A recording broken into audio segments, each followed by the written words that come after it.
What's up guys, I'm Chris Doughty, aka Doughtinator.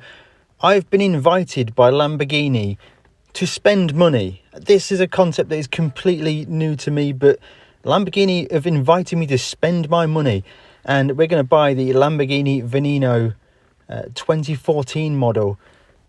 In this video, I'm going to go through everything you need to know about this car, and hopefully you can decide whether you want to spend 3.6 million credits on this car. I'm going to go through the customization, the way the car drives, tune the car up a little bit, and then go and see what it can do. Importantly, there are 3 different trim scheme specifications, and I think once you choose this, you can't change the colour of your tyres. The little trim around the skirts of the car, you can change that in the livery editor, but on the tyre colour, you cannot change that. So be very, very sure you choose the right one. You'll see that a little bit later in the video.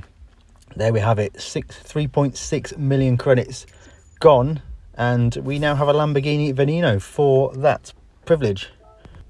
Let's go straight to the track and see how it drives. It is a 4-wheel drive car, and it comes with sports medium tyres fitted as standard. In the lower rev ranges, lower gears, the car is very, very snappy.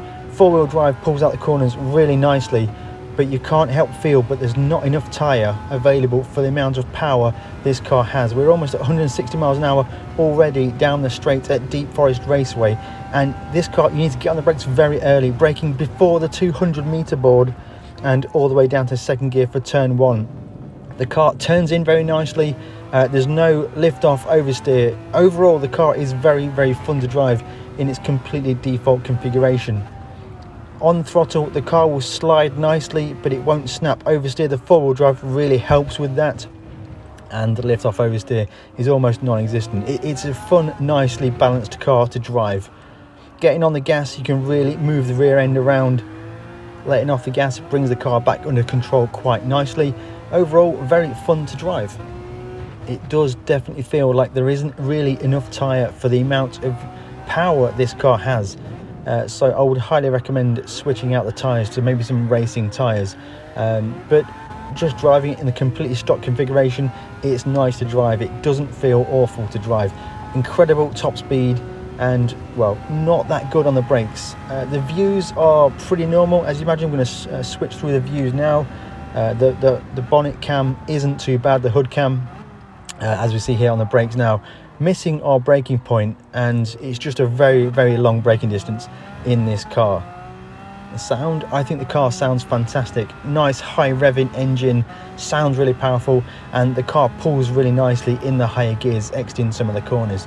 We're hitting some huge speeds down the main straight, and our kind of first lap time in this car is a 1:31.8.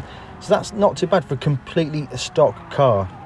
As I've said before, it has more power than grip, and you can really light up the tyres if you want to on corner exits. This, I think, is the kind of car that you would buy if you want to drive this car. Certainly in the multiplayer side of things, in sport mode, I don't ever see it being useful in a daily race. Maybe correct me if I'm wrong. Maybe they'll bring back tuning, who knows. But yeah, I think this car is the kind of car you want to drive, or you want to own, in Gran Turismo 7, just because you want to drive the car. I don't think it has any application for any of the races, either in sport mode or single player.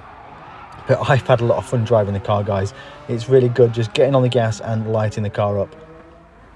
With the economy in the game being a little bit more favourable towards earning credits now, 3.6 million isn't quite so much. So yeah, I probably would recommend going for this car, certainly if you're a car collector.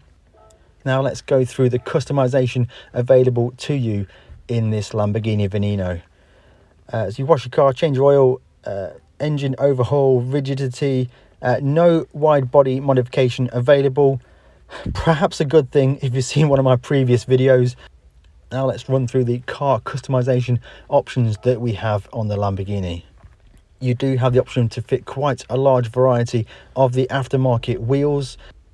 Good to see that is an option. For the custom parts, you cannot choose any extra custom parts. Racing parts, you can add a bonnet pin, type A or type B. That is completely up to you. I'm going to add in the type A option for 150 credits.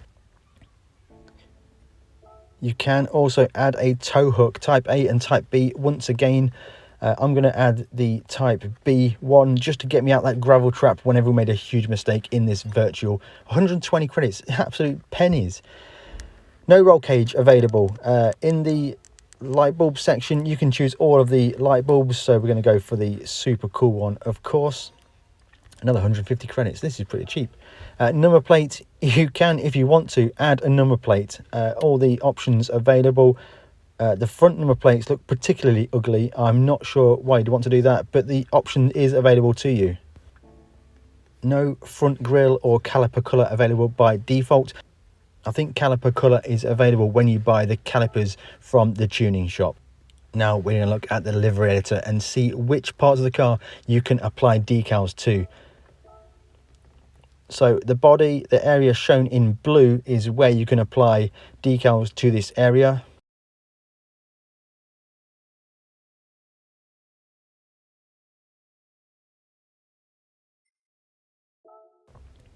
For body section 2, you can see the area highlighted in blue.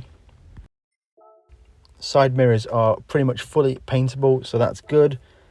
Rear wing, as you can see, you can do right down to the end plates. You can add custom decals to the sun strip, and the other section allows you to paint all of the section. It's almost like the underskirts section of the car, where that pinstripe was when you were choosing your initial car colour.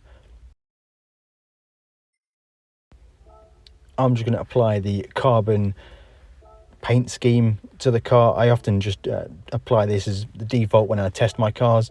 Wheels, you can change the colour of the standard wheels, which is good, and they're mostly all paintable.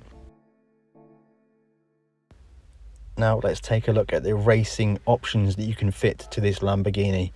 The door number, it has a door number on the left and the right, and you can choose any of the preset door numbers available in the livery editor.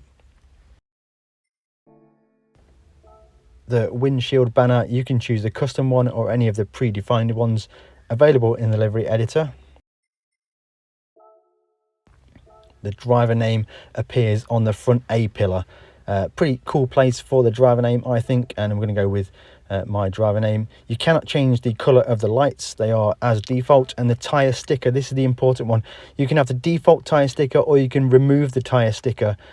When you made your choice, when you bought this car, that is the colour of your tyre sticker. You can't change that colour now. Now we're going to throw some parts on the car and tune it up and see what we can get out the car. This isn't a particularly clever tune. I just went ahead and bought a couple of things, the best of most things, and went ahead and set some laps. Now I'm using my preferred racing camera, the hood view. Again, we're braking very early. Even though we've got the racing soft tyres on, we're still looking to brake around the 200 metre mark. 50-50 distribution using the torque vectoring center diff. I think this car is really good when you have 50-50 torque distribution. There's so much power in this car. Having a good amount of torque to the front wheels really helps. And going through here, you can stay in the higher gear, you can stay in third gear, low revs. There's so much power in this car, it just pulls out of the corners really nicely. Much more stable through this corner here. One thing to note though, it doesn't seem possible to change the aerodynamics at all. So no changing of front downforce, no changing of rear downforce. You've got what you've got. And on the high speed stuff, I think it seems quite front bias. So it's not understeery at high speed. Coming out of the tunnel now, you need to be on the brakes very early, at around 200 meters. Again, on the brakes, it takes a really long time to stop this car. But we are hitting some monster speeds down the straight. Exiting out the corner now, we get a great drive. A lot of grip on power from these racing soft tyres. This corner is now completely flat, whereas we had to lift before, and we will be north of 200 miles an hour down the main straight here. I'm going to set a 1 minute 18 lap time, which that is a pretty fast lap time really. So this is an invite only car. 3.6 million credits is a significant amount of money. But I probably would recommend the car. It's actually a really fun car to drive. I've enjoyed driving it. I've enjoyed tuning up and enjoyed smashing some monster lap times out. The power of this car is immense. The brakes, the stopping distance isn't good at all, but if you've been invited to buy the car and you want a car that's fun to drive and you want to own this Lamborghini Veneno, then I would recommend to buy it. I don't think it really has any use in either sport mode daily races, or there's plenty of other faster cars for a lot cheaper, but the fun and the variety of driving this car is actually really good. So I would recommend buying this car. If you have enjoyed this video and you have found it useful, then hit that like button, consider subscribing if you haven't already. On screen right now will be a link to another video which you may find interesting. Thank you very much for watching, and we'll catch you in the next one.